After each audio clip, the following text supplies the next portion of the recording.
Guys, GS ব্লকে আপনাদের সবাইকে স্বাগত।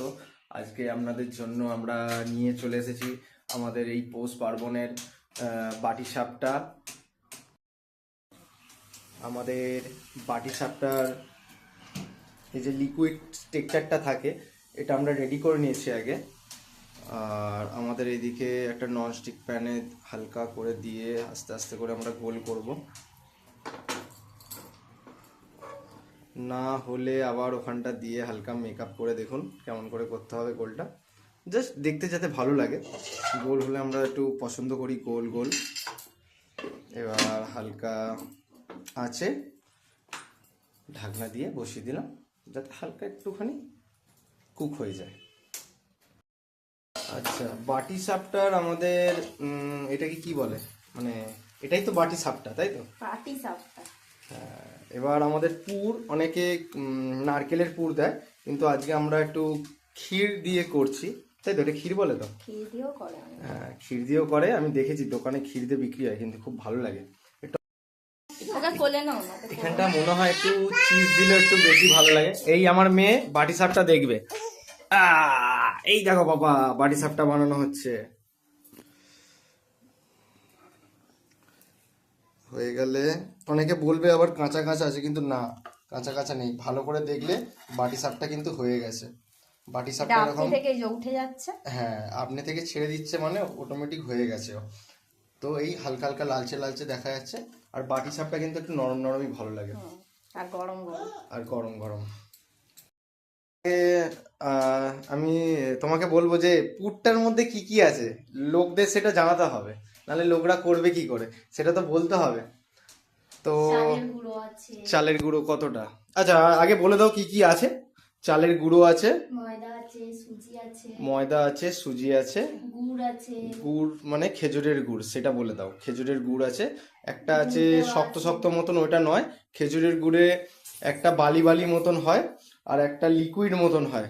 তো লিকুইডটা দেবো, তাই তো? এবার কি একটা জিনিস বলতে পারবে, যে এই পুরটা যেটা এই ব্যাটারটা বানিয়েছো, এটার মধ্যে কতটা কি দেবে? এই দেখো বন্ধুরা, এরকম একটা আলু কেটে নেবেন, আপনারা তেল ডুবিয়ে ওটার মধ্যে প্যানে দিয়ে দেবেন যাতে ব্যাটারটা না আটকায়। আর এটা হচ্ছে আমার মেয়ে, মুখে আওয়াজ করছে। এই দেখুন, আবার ব্যাটারটা দিয়ে দিল।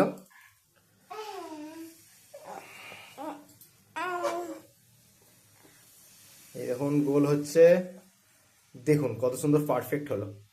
আপনাদের কাছে যদি ননস্টিক কড়াই না থাকে তাও হবে, চাটুতেও হবে, কিন্তু চাটুতে একটুখানি অসুবিধা হবে মনে হয়।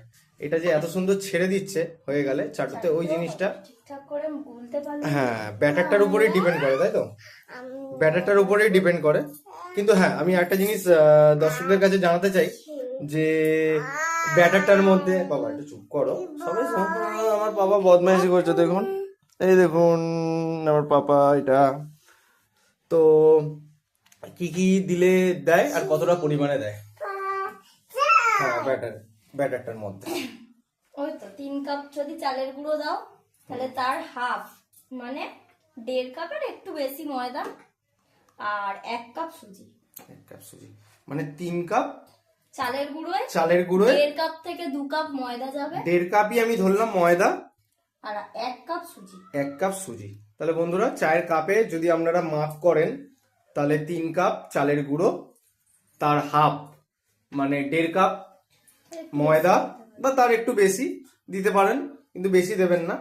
আর আরেকটা কি, 1 কাপ সুজি। 1 কাপ সুজি, ঠিক আছে? নুন দিয়ে ওটাকে হালকা একটু নুন দিয়ে শুকনো মেখে দেবেন, তাই তো? দুধ দিয়ে কি গুলবে না জল দিয়ে গুলবে? না, দুধ দিলেই টেস্টটা বেশি ভালো হবে। হ্যাঁ, খেজুরের গুড়, একটু গুড় দেবেন। হ্যাঁ, এই 1 কাপ মতন গুড়, নাকি না 2 কাপ? 1 কাপ গুড়। আর আপনারা এবার যেমন লিকুইড করবেন, একটু পাতলাই করবেন, বেশি পাতলা করবেন না জলের মতন, মোটামুটি একটা লিকুইড। বাটির সাপটা রেডি হয়ে গেছে, আর এদিকে চলছেও এখন। আমি অত লং ভিডিও করব না, আমি আপনাদের খেয়ে আমি বলবো যে কেমন হয়েছে।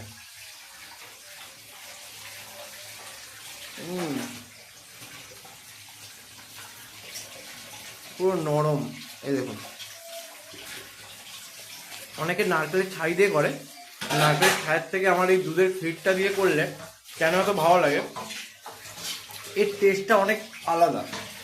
যারা নারকেল ছাইটা পছন্দ করে না তারা এই দুধের বিশেষ করে বাচ্চাদের, ক্ষীর দিয়ে, বিশেষ করে বাচ্চাদের, আমার বউ ঠিক বলেছে, বাচ্চাদের অবশ্যই খুব ভালো লাগবে। আবার এই ঠান্ডার মধ্যে নারকেল তাদের এই ঠান্ডার মধ্যে অনেকে আছে নারকেল দিলে ঠান্ডা লেগে যাবে বা গ্যাস, যাবতীয় বয়স্ক মানুষরা যারা আছে নারকেলটা পছন্দ করেন না বা অ্যাভয়েড করতে চাইছেন, তাদেরকে বলবো আমি দুধের ক্ষীর দিয়ে করতে। দুধের ক্ষীরটা কিভাবে বানাবেন তার রেসিপি আমি আলাদা দিয়ে দেবো পরে। আপনারা আমাদের সাথে জুড়ে থাকবেন, সাবস্ক্রাইব করবেন, লাইক করবেন, ভালো লাগলে অবশ্যই শেয়ার করবেন।